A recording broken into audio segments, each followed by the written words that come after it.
உள்ளே போய் வெளியே வர சுவாச காற்றாக ஈஸ்வரன் நம்மோட பேசுவார். ஈஸ்வரனோடு நாம பேசுவோம். நம்ம காதுக்கு ஈஸ்வரனுடைய குரல் கேட்கும்.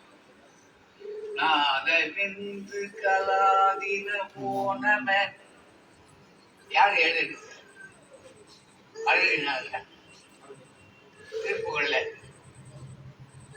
நாதம் விந்து கலாதி நபோ நம உன்னை வணங்குகிறேன். ஒளியாகவும் ஒளியாகவும் வெள்ளை நிற விந்துவாகவும் சிகப்பு நிற ஒளியாகவும் தாயினுடைய கருமுட்ட சிகப்பு தந்தையுடைய விந்து வெள்ளை ரெண்டு புறமத்தில உருவாச்சுன்னு தான் இட்டு காமிச்சோம், போட்டு காமிச்சோம், சொல்லி காமிச்சோம்.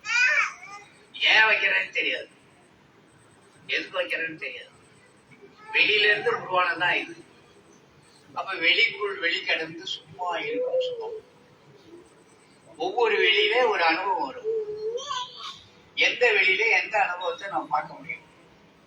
சாதாரண இந்த வெளியில கார்ல சுத்தி சுத்தி சுத்தி சுத்தி காரை எடுத்துக்கிட்டு ஒரு பைக் எடுத்துக்கிட்டு கன்னியாகுமரிக்கு சிம்லா வரைக்கும் போவோம். எத்தனை காட்சிகள். அது கூட வரவர் சொல்லுவார், ஒரு வேன்ல ஏற்றோம், ஒரு பஸ்ல போறோம். அது இன்ப பயணம், சுற்றுலா பயணம்.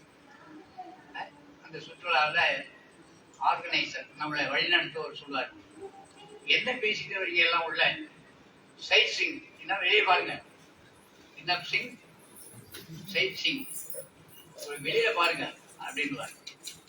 அப்ப வெளியில எல்லாத்தையும் பார்த்துட்டு என்ன பண்றோம்? சந்தோஷம் இல்லையா?